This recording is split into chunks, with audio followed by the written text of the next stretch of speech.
LaxFactor podcast. What is up, college lacrosse fans? You're watching another episode of the LaxFactor Lacrosse podcast. This is episode number 180. Today, we are going to talk a little bit about the news. We'll rip into the news real quick, couple of minutes, talk about lacrosse, college lacrosse players, specifically in this case, Joey Spalina, capitalizing off of their name via the new rules.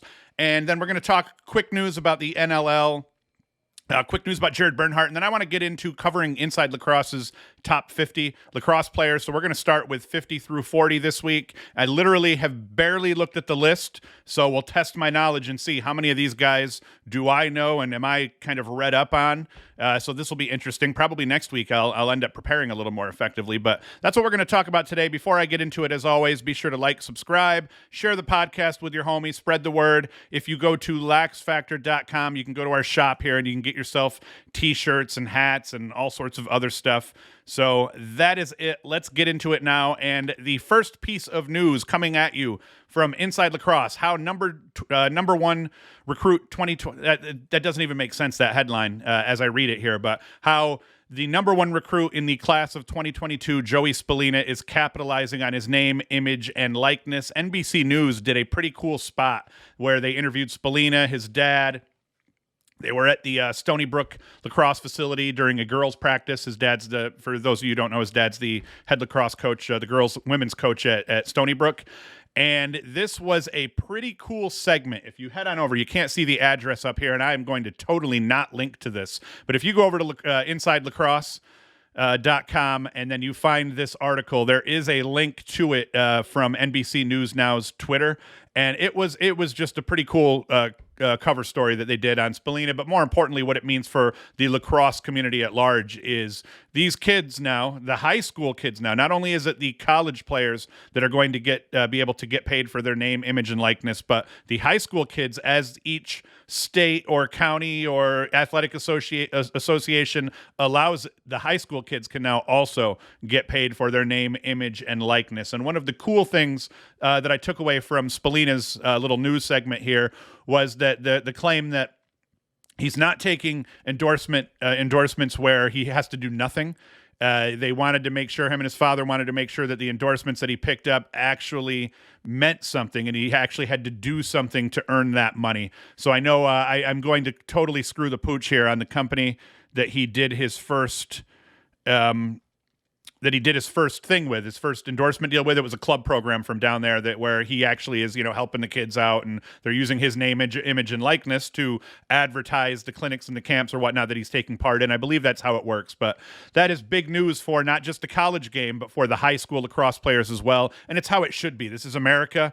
It is ridiculous that this didn't happen 5-10 years ago, and in a year, 2 years, 3 years, all the grumpy bastards that are complaining about this being a thing now, we're all going to be like, how was this not a thing before? Because it's America. You have a right to life, liberty, and the pursuit of cheddar. And congrats to Joey Spalina and every other high school kid that gets to take advantage of this. I think they mentioned in the NBC story that I think just his Instagram alone could net him $1,000 a month or something like that. And this isn't a sport of lacrosse. You figure for basketball, football, the bigger sports, it's going to be even bigger. But for lacrosse to be able to have that kind of impact on a high school kid's life, this kid has put his blood, sweat, and tears into his career so far, not just into his lacrosse career, because to get to where this kid's gotten, he's had to do it all in the classroom as well. He's had to keep himself out of trouble. So all of this is nothing but good for sports overall. Yes, there are going to be people who are greedy. There will be an ugly side of this, but this is not one of them. So congrats to Spalina on that. Next up, PLL. Oh, it's PLL here. See, I was talking about the NLL initially because the NLL also moved their season to ESPN. I believe it'll be on ESPN Plus, and now the PLL is also going to move to ESPN for the 2022 season. So that is going to be a big deal. I don't know what that does with their whole NBC thing because they have been in bed, not just in bed, but NBC has been inside them for the most part while in bed. With that TV deal. And I thought they did an incredible job of covering the sport, but I presume that the idea here, there's a hell of a lot more ESPN Plus subscribers than there are whatever the Peacock subscribers or whatnot. I did subscribe to Peacock, and the only reason I did it was for the PLL to watch it, but that's big news here that they're going to move to ESPN for the 2022 season. And then how can you not cover this? These ads at the top here are really annoying. Jared Bernhardt continues to shine on the gridiron, earns Conference Player of the Year. Not only that, but they had a playoff game yesterday, and I think he had 4 touchdowns by the end of the third quarter. So seeing another Tewaaraton winner. This is 2 years in a row now that the Tewaaraton winner did not go play pro lacrosse after graduating, and they went on to do other things. You saw it with Pat Spencer going to play basketball at Northwestern, and then instead of playing in the PLL or Major League Lacrosse, I think was still a thing then, he decides to ditch and go overseas to play pro basketball overseas, and now he's back trying to make his NBA dreams come true, playing in the G League, I think it is called now. I'm not sure what the NBA league. It used to be the D League, I think, and now it's the G League, Gatorade League or something like that. But anyway, it's interesting to see that happen. He's the Conference Player of the Year, tearing it up in the playoffs here for Ferris State football. Their best player, one of the best players in the country at the D2 level. Probably could have hung and played some D1 football somewhere as well, but that is awesome to see out of Jared Bernhardt. So that's it for the news. Slow news cycle, guys, because we are obviously in the off season still. So what we are going to do now is start ripping through Inside Lacrosse's top 50. I said it last year. I think it's stupid that they do the men and the women together, because every single player I see here, I'm going to say, oh my gosh, Owen Hiltz at number 50. That's a little too high or too low. But the reality is that would put him probably at 25 for the men. I think it's stupid because I don't know. I just assume that the intention behind it is overly PC or something like that, as opposed to just being, hey, let's just put the top 50 lacrosse players together. But there's no way you can rank the guys against the girls. So I think the girls deserve their own rankings and the guys deserve their own rankings. And then we have a legitimate top 25 for each. I think that would be more impactful for the sport. So I don't know what their motive is here, but I think it's dumb that I'm going to actually skip over the women, not because I don't love women. I have a wife that I love. I have a daughter that I love, but because I know nothing about the sport of women's lacrosse. I don't have time to get into it. Not yet anyway. So we're just going to skip over the women as we go through it here, and we're going to test my knowledge and see how many of these 5 men and that was the other thing that was stupid, was in the top 10 last year. I believe they had 6 women and only 4 men, which is like, what's up with that? If you're going to do this stupid thing where you're mixing them together, stagger them. Go 50, 49. 50's a guy, 49's a girl, whatever. But there was something weird in that way that it was set up last year. But I digress, and I'm like a grumpy old man complaining. So let's get into it here. Owen Hiltz. They call him the biggest wild card. I'm going to try to set it up here so you can kind of see these well. They call him the biggest wild card on the list.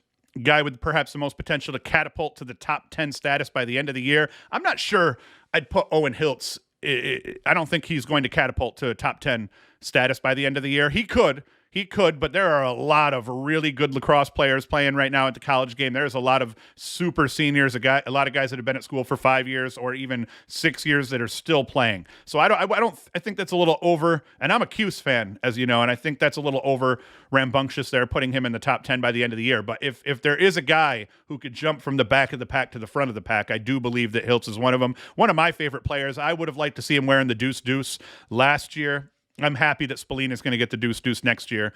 But anyway, huge upside for this kid. 29 goals and 19 assists as a freshman. He is their returning leading scorer. Kid's a finisher. He can dodge a little bit too, so he can do a little bit of everything, but primarily watch for this kid to snipe off ball, to get those 2 dodges on the backside when they skip the ball around to the back. And he'll score some highlight reel goals. Nothing but greatness that's going to come from this kid, and I'm glad to get to watch him play for another 3 years. And I'm really glad that we're going to get to see 77 play alongside next year's 22 in Spalina. Spalina and Hiltz together are going to be one of the best attack duos in the country. Mark my word. That's not a hot take, so you don't even have to mark my word. A girl lacrosse player that I do not know. We're going to skip that. All right, so now we hit a defender up here. And number 48, Princeton defender, George, and I don't know how to pronounce his name. I'm guessing it's like Bowen, something like that. we don't know what the Ivy is going to do. What we do know, he was an All-American in 2020 in the shortened season. We do know that he was forced to probably cover Sowers a boatload when Sowers was still at Princeton. Led the Ivy League in caused turnovers per game that year, has a knack for shutting down superstar attackmen. When you get to practice against one of the best attackmen to ever play the game day in and day out, that's going to happen. I mean, think about just having just your basic one-on-one drills that you have to do at the beginning of practice here and having to guard Sowers and what you end up taking away from having to deal with a shifty, quick, absolute filthy, dirty attackman like that. So that's big for Princeton. And we're going to see a lot of this with the Ivy where it's like, all right, what are these guys going to do? The next guy that I'm going to talk about, though, from the Ivy, we kind of really do know what he's going to do, but I forgot DeSimone's next. Number 47, Johns Hopkins attackman Connor DeSimone converted from midfield down to attack last season because Hopkins was hurting at attack last year, and this kid did not disappoint. He ends up going for 25 goals, led the team, and then 20 assists. I'm not sure. The way they worded that, it sounds like he led the team in goals and assists.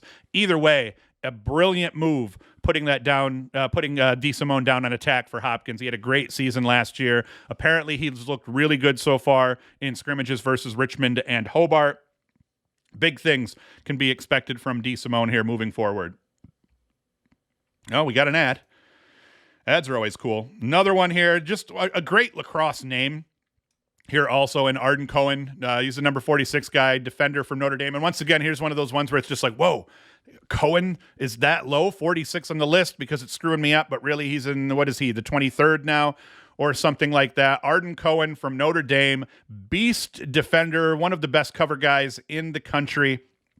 Third team All-American in 21. He'll be the focal point of the Irish D that adds Jason Reynolds, a transfer from from Richmond. Last year, they added transfers on the defensive side from Penn. This year, they snagged one from Richmond in Reynolds, a very quality defender that will very likely get a bunch of time and help anchor that defense. They do lose. They lost Kilty, so Jason Reynolds from Richmond will help them, but Cohen will be the anchor of this defense for Notre Dame. Make no mistake, a hell of a defender. Did it have stats in here?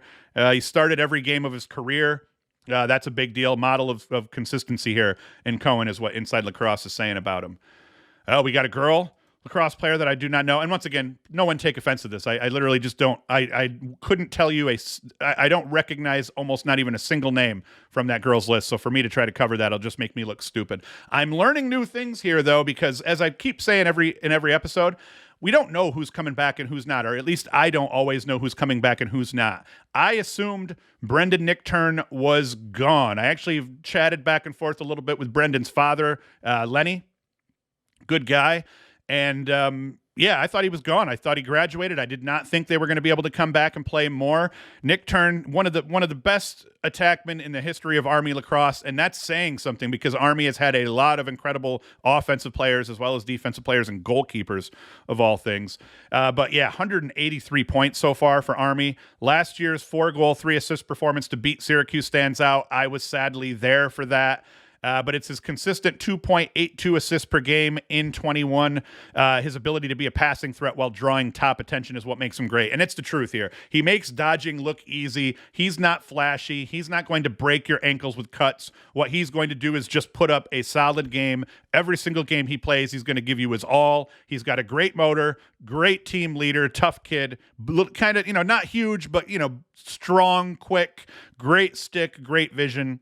I love everything about the kid. I've been talking about Nichtern for pretty much 2 years now because I've been a fan of his. So big things out of Nichtern, and Army is really glad to have him back, and I'm surprised that he was back. I did not think he was coming back. Who do we got here, guys? Petey fucking LaSalla, number 43 for Virginia faceoff guy. Once again, I think he's too low in terms of what he means to his team overall and what he's done. 2 national championships now as Virginia's Fogo. Weight room junkie who thrives under pressure. LaSalla has 2 national championships under his belt, and he scored 3 goals in those 2 title wins. He won 62.4% of his faceoffs in 2021, which was a much, much higher than I thought he was going to do. I've been saying a lot with LaSalla. He wasn't the clamp winner. He wasn't the draw winner necessarily that some of these other faceoff guys were as a rookie in the year that they won the national championship. But what he was a threat. He'd win the faceoff and he'd score a goal. So I always said with LaSalla, he could win 48% of the faceoffs and still win that little game between the two Fogos, because he's going to win the faceoff and score a goal, put up an assist. He's going to contribute points from the dot, whereas not all faceoff guys do that. But last year, 62.4% of the draws. The only team that really roached him was Syracuse. I think Bryant got his number as well. I think he had a rough playoff game, but bounced right back and did well through the rest of the playoffs en route to another national championship. So Petey fucking LaSalla, he deserves to be here for sure. One of my favorite college lacrosse players overall, bar none. I'm a big Petey LaSalla fan, and I've gotten to know his dad a little bit via Facebook, chatting back and forth. So great family, great player. Expect big things out of him here in his junior season for Virginia. Who else we got here? We got a girl lacrosse player who I do not know, another girl lacrosse player who I do not know, and that does it for the list down to 41 here. Next week we'll go through. Actually, you know what? Screw it. Let's do the next list too. That almost went too quick here. So let's get through. We got to go find 40.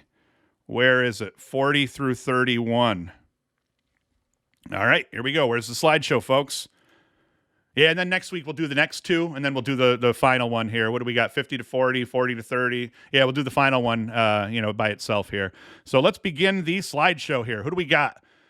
Another guy that I just assumed wasn't coming back, and that was stupid because he wasn't playing pro, and I would have expected that he probably would have been a PLL guy if he had graduated and wasn't coming back, is Montgomery for Duke. Incredible midfielder, and he greatly progressed his game. That whole Duke midfield line, that first midfield line in the shortened 2020 season looked rough, and at one point got demoted down to the second midfield line in terms of playing time. And that was because guys like Montgomery and his line mates were just not gelling, and that second line for Duke that year looked great. Last year, put any question to bed that he's not one of the best midfielders in the country. He is. He had a great 2021 season, and the evolution. Here's what they say: the evolution of his game was what I liked the most. Was he took that next step with a career high 22 assists last spring. He finally realized that when I go to the rack, I'm drawing eyeballs. He went to the rack aggressively, and he turned that into a lot of offense for his teammates. So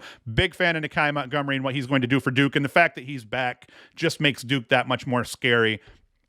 And it's a guy like him that will be able to pick up the load for guys that they've lost. Like obviously you lose Mike Sowers, that's a big deal. But you got Brendan O'Neill coming back, that's also a big deal. You got Montgomery coming back, that's a big deal. And then you have the guy that I want to talk about here today that's also going to be running around for Duke here.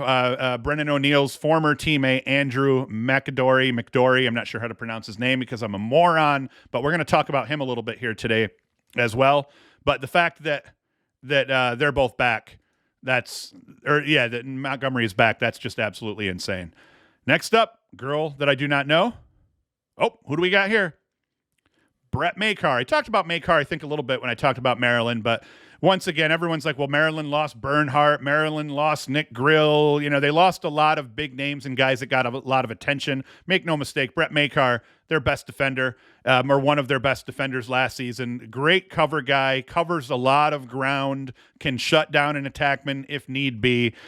So who's their number one cover defender? I think it was Makar last year. I don't think Nick Grill was their number one cover defender last year. I think he was a incredibly useful defender. I think he was a little bit more utility than Makar is, but I'm a big Makar fan. I'm a big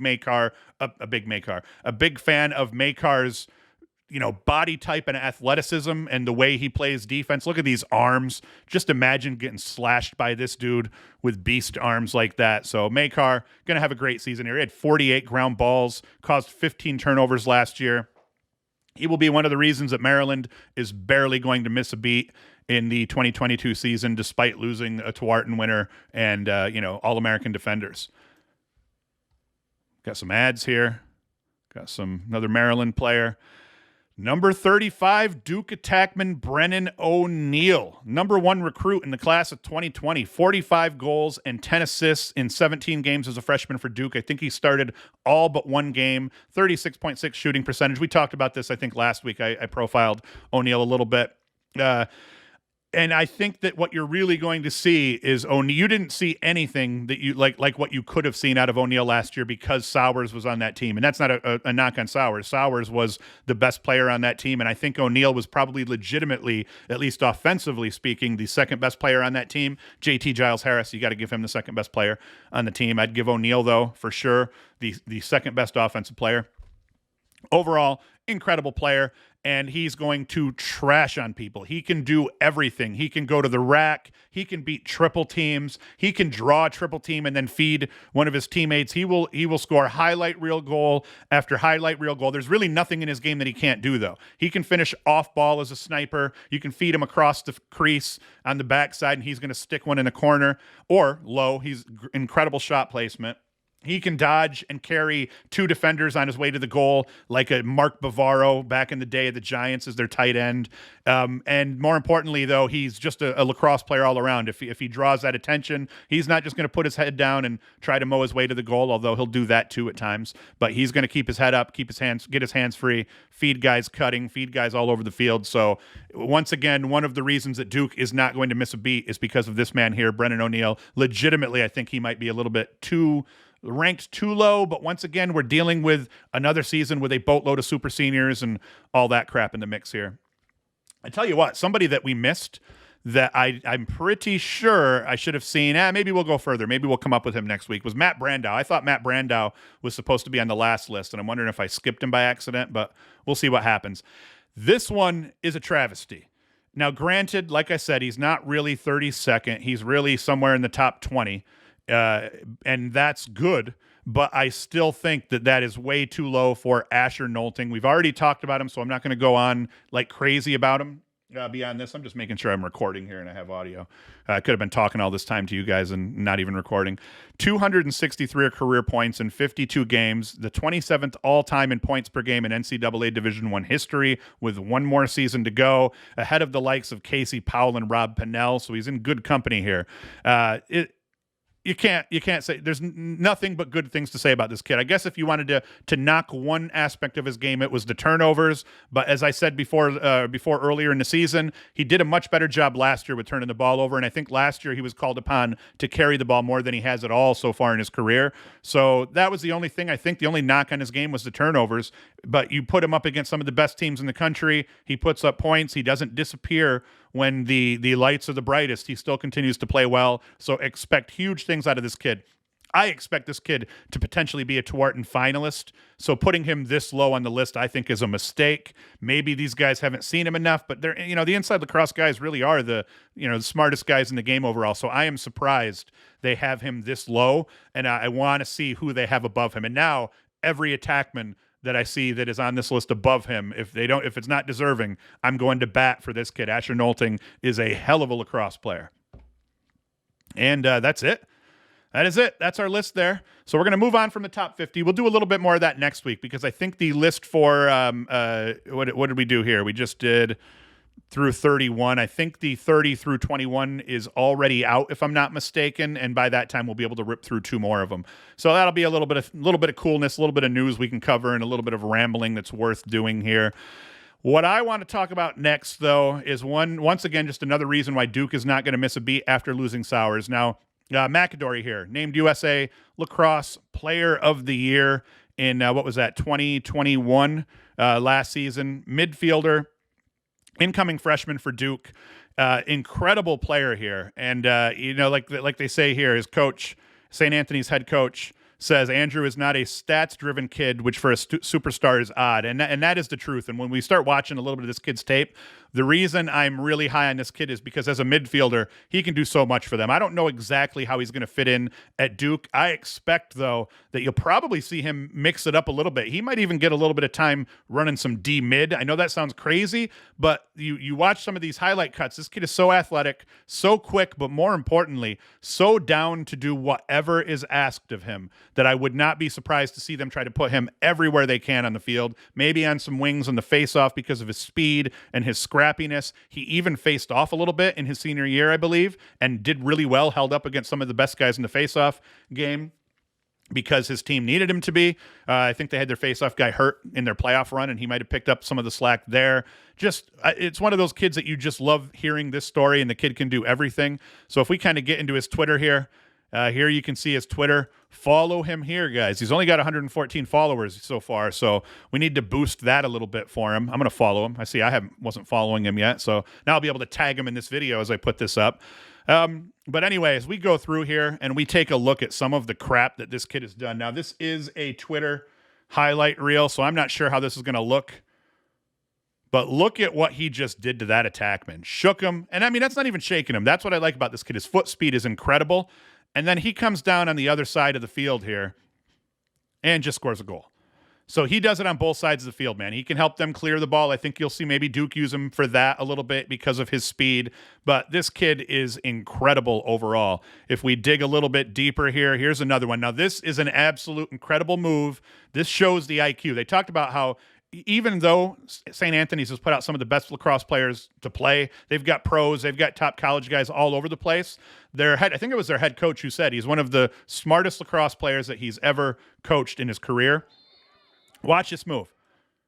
And I know it's rough to see, but all he did, and you could tell if you know this guy's this smart, you know all he's doing, set him up there, you bring him down this line a little bit, quick move this way. This defender is completely screwed now. His back is to him, and you're going to just see him use speed from there. Speed and strength to just get down the field, score a goal. That's incredible. Man, Facebook needs to go high res here. Let's try these next two without blowing them up and see how that looks. So right here, and screw it. We're going to blow this one up too. O'Neal feeding across the crease to him, so he can spot shoot as well. So you've already seen as a Dodger, he can get it done out top down the alley, way out top. He can finish off ball. That feed from O'Neal was huge. I think we're going to get a little bit of a replay here. So that's what you can expect between O'Neal and Makadori at Duke. And once again, if I'm butchering this kid's name, someone chirp me in the comments, because next time I talk about him, I'll make sure I get it right. But actually, you know what? They probably said his name right here, and we'll know if I'm pronouncing it wrong. Yep, and here's the shot to score for Makadori. I'm nailing it, man. Or the ESPN crew was getting it wrong. I'm not sure if you could hear that audio, but I could. And then here is another one. I don't even think I've seen this clip yet. I think he's got the ball out top here in the middle.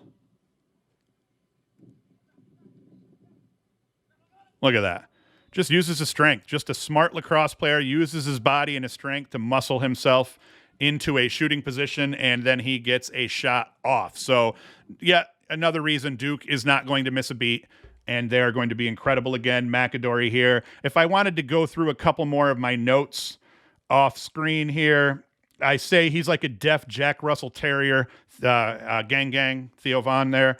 His motor never shuts off. He just keeps going and going and going, and no one will slow him down. That's huge. 21 goals, 27 assists in 12 games last season in the 2021 spring season. But like they said, I mean, he's a midfielder, number one. He does everything and he plays all over the field, but that's not that doesn't speak to the total impact he has on a game, because he's stripping dudes while playing defense. He's helping clear the ball. He's taking face-offs. He's scoring goals, feeding the rock. You know, if you force me to pigeonhole him into being like a current pro, I'd say he's a mix between like a Dox Aiken and a Matt Rambo in terms of his offensive capabilities. He's got that speed. I think he might even be a little bit quicker than Dox. He carries his stick a lot like Dox, a low one-handed cradle. And then he can shoot and dodge and everything. And one of the reasons I kind of put him in that Dox Aiken kind of mold was because the way he dodges sometimes is ill-advised, in the sense that he will go to the rack and he'll beat one guy, two guys, three guys, and then finish on the crease. But sometimes when you're just so good, so quick, you can do that. And you saw Dox Aitken do a lot of dodging one guy, beating him so badly that the slide is a little late getting there because he didn't get hung up. And then he goes by the next guy, and it's almost like zigzagging through defenders. You'll see Makadori do that even at the D1 level. A lot of times you'll see a guy like Hiltz in his highlight cut. He roached dudes dodging in high school. You won't see Hiltz necessarily roach as many dudes as a dodger in the college game. I think you will absolutely see Makadori roaching dudes in college just like he did in high school. Shifty quick, incredible foot speed, change of direction, but he's fast, stupid downhill speed here for Makadori. And I know I'm showing you the next news segment here, but I just wanted to read you some of my notes about Makadori. As a shooter, he can do a bit of everything. Very quick release in traffic, which is what I liked about him. So as he's dodging, he's just waiting for that moment that he can get his hands free and he'll unleash. And that was one thing I liked about him in those moments where you saw he was dodging, he got his hands free, and he knew that was his only window to get the shot off. He was more than willing to let that rip. My only knock that I saw, if I was kind of writing up a scouting report on him, which is what I think I want to start turning these segments into, is more of a scouting report versus me just, waxing nostalgic about a player. But if he knows when to get that shot off, but if he thinks that he can advance up the field a little bit more and get a little bit closer, he's going to do that as well. He'll zigzag cut you to death is what my notes said here. And some would say that shit won't fly at the D1 level. I beg to differ. I think he's going to make that shit fly at the D1 level. Maybe not as a freshman, but you're going to see this dude zigzag cut people to death even at the D1 level. In terms of his range, he can step down, shoot off ball, finishes well in the area, 5 to 10 yards, both on the run and while spot shooting, and he can bury it on the crease too. I saw him hit a backhanded shot. I think it was him in one of the highlight cuts. So he's a total package in terms of what he brings to a team as a midfielder offensively, and I think you're going to see him do a little bit of everything at Duke. And then as I got deeper into his highlight cut, I saw a little Tucker Dordevic in him. And I mentioned Tucker Dordevic specifically because Tucker's become famous for that dodging one way and then the hard rollback cut the other way and then letting shots rip. I saw him do that a couple of times. So as I was kind of comparing him to Matt Rambo in terms of his body type and how he kind of bulldozed people a little bit, and like you saw in one of those highlights where he just mowed that dude into the middle of the field and got the shot off, a little bit like Dox and his zigzag cutting and his, overall speed and the way he carried his stick a little bit, but like Tucker in the way that he can do that kind of rollback cut just on a dime. So watch for that. And overall, one of the quotes from Joe Spalina, who coached him for Team Crush, was he told him to be a Swiss Army knife. Spalina said that at one point when he was younger, he told him be a Swiss Army knife, and he has absolutely taken that to heart. The kid will do anything it takes to win without you asking him to do it. If he feels there's somewhere where he's going to be able to help, he's going to do it. His IQ is nearly unmatched. His work ethic and drive, the same. So this kid's going to be special. Can he impact the 2022 season? Yes. He's not going to come out and be one of their leading scorers, I don't think, but I think he'll find a role on a very talented team, and I think he's going to use the fact that Duke doesn't need him to have a monster season, quietly. So expect big things from this kid. I like him. I like his attitude. I like his style of play. I like his story, all of that shit.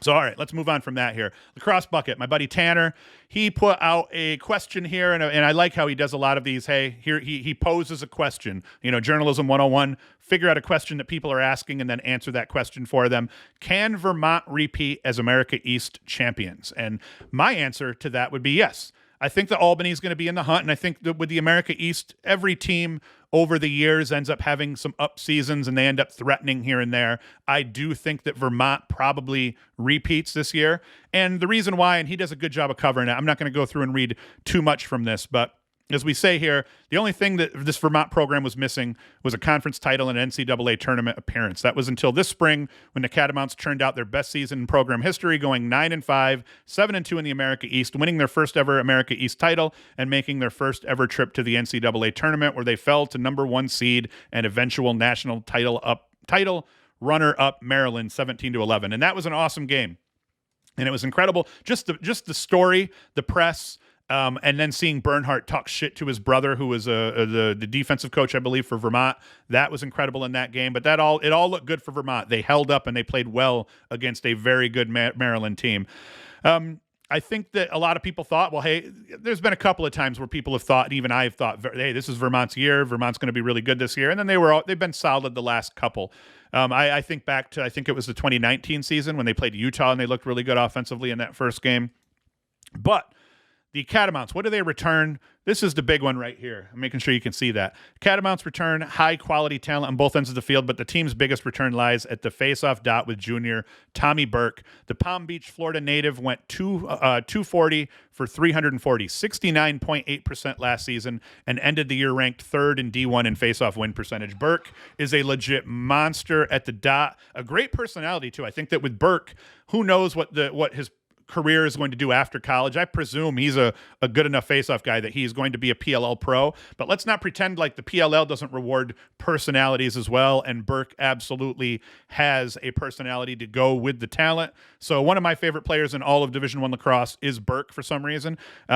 And I think that I've been calling him a ginger, and I think he said the same thing. Brett Kennedy told me he's not a ginger, even though I've been calling him the Ginger Wonder for 2 seasons. And I think Burke said he is also not a ginger. He's a strawberry blonde. I think that the ginger community needs to make an effort to recruit all of these guys that are claiming to be strawberry blonde, and I think the ginger community needs to start claiming strawberry blonde-haired guys as gingers. Let's see here. Tommy Burke, Lacrosse, Vermont. Let's see what his picture looks like. And you guys be the judge here. You tell me. Ginger? I'm telling you, man.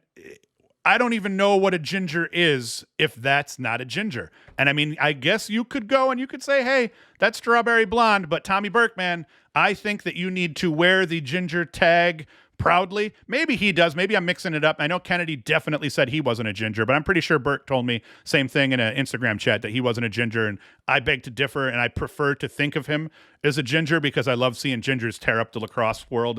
Mac O'Keefe, another great ginger, and once again, he might claim to not be one, but hey, man, you may not have a soul because we all know the gingers don't have souls, and maybe that's why these guys are tearing it up, tearing the lacrosse landscape up all willy-nilly here. So, moral of the story, big return for Vermont. And then beyond that, you end up seeing here, this is an important note as well.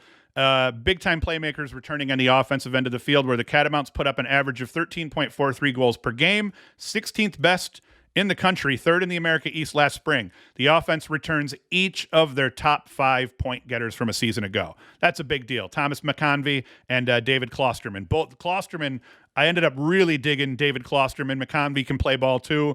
So that's yet another reason to think that Vermont absolutely can jump back and take the America East again. McConvey ended up having 53 points with 37 goals last year, dishing out 16 assists. And Klosterman, the team's second leading scorer, 46 points off 24 goals and 22 assists. So I think that they're going to be pretty much do really well. I've been blowing my nose a lot here the last couple of days. We're remodeling the office a little bit, and I got my new desk in here. It's an 8-foot by 30-inch butcher block top desk, but we stirred up a shitload of dust, and my nose has been running like crazy. I'm a big allergic pansy.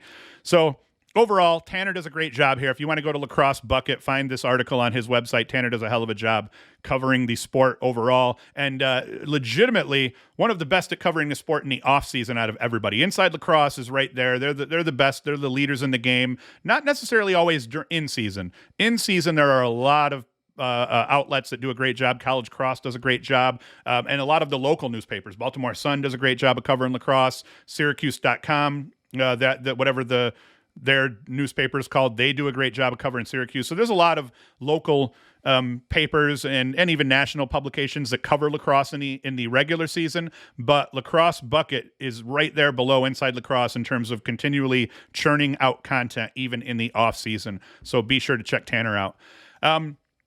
Quick figure. Hey, what do we got here? I'm already, 38 minutes deep here, but I did want to talk about Loyola. Put their schedule out here. I talked a little bit about Loyola earlier, a week ago or 2 weeks ago. Opened the season with Maryland, Hopkins, and Rutgers. 3 pretty solid games here. And I like the scheduling, though, because we have some quality teams here. Maryland's just going to be brutal. I picture Maryland beating them, but why not start your season off against one of the best teams in the country, a rival? Not a whole lot of travel involved in this one. or this one, but this is a big one right here. Let's play two Big Ten teams, one that will probably lose to, but that it would be dope if we upset them. No one's going to be mad if they lose to Maryland. And then, hey, let's beat Hopkins this year. That also would be dope. And then Rutgers. These two games are very winnable. This one, they could upset Maryland. So, I mean, they could be 2-1 at the end of this stretch here. That's huge. You would hope that they can handle Towson. I think Towson's going to be much improved. As I've been saying last year, Towson was one of the best, worst teams in the country. But Loyola should be able to handle them. So after their first 4 games, they could be looking at 2-2, 3-1 potentially if they can take down both of these Big Ten schools. Actually, it's 3 Big Ten schools to start their season out.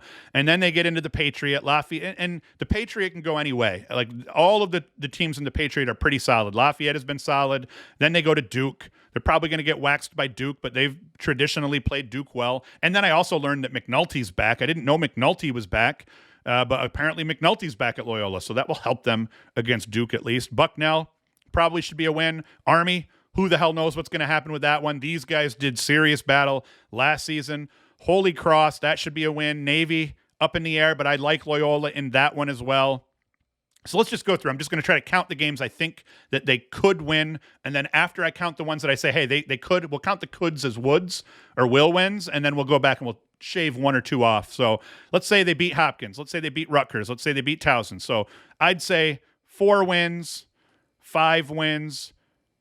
We'll say 6 wins. We'll say 7 wins, 8 wins. And then we'll say 9, 10, 11 wins. They could potentially pull 11 wins out of their ass over the course of the schedule, but they won't. I think that they'll finish the regular season with 9 wins is what I think Loyola is going to finish the regular season with. I think they pick up another win or 2 during the Patriot League playoffs, and then I think Loyola does get back and makes the NCAA tournament again here. But decent schedule, man. That is a good schedule top to bottom. I mean, you're looking at quality games against Maryland. Both of these, depending on how they end up being, could end up being quality games. You've got Duke in here, Army, Navy, Georgetown, and let's not front on Lehigh, Boston University. Like I said, any given season, the Patriots putting up quality teams top to bottom. And then in general, we'll talk next week a little bit that the Inside Lacrosse, their D1 calendar is up and they're starting to fill the games in. So that's a great resource for going through and starting to see what this schedule is going to look like, especially early. We'll get to see some of these early games and when they're going to be played. So do that. But man, that's it. I've been rambling way too long. I got to leave for a Sunday Thanksgiving dinner with my family here. Coming up here, so I got to get this video posted and I got to get ready and get the hell out of this house within 30 minutes. So as always, thank you for listening. Thank you for watching. You can go to LaxFactor.com, get yourself a t-shirt, support the channel that way. But really all I ask, like, subscribe, share the podcast, the video, however you watch it with anyone that you know. Let's spread the word and get more followers here. And that is it. Thank you for watching. Thank you for listening. And Hoost is out.